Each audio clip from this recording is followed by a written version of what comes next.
bang ang langkos ang panulukan ko? Madam Clara, you're here!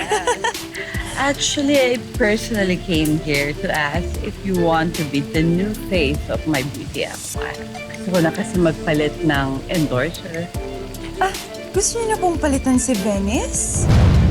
Bakit naman po? Bakit naman hindi?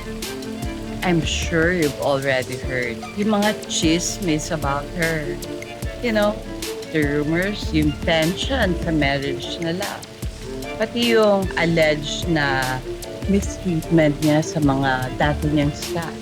Madam Clara, thank you so much for this opportunity.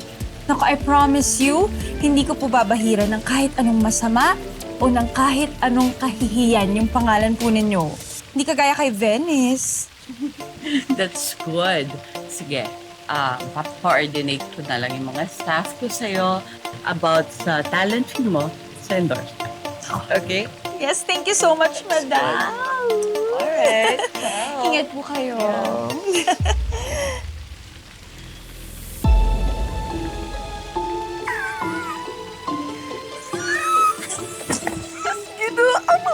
Isira mo yung bag, pulutin mo. Sorry, madam. Na-excite lang. Huwag na may babawas sa sweldo ko. Total, Ang dami mo sinasabi. unti-unti nyo na talaga na.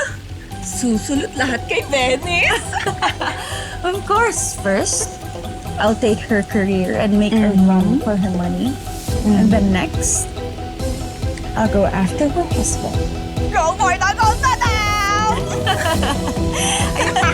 Ayusin mo muna yung bag. Mahal yan. Sorry na, madam.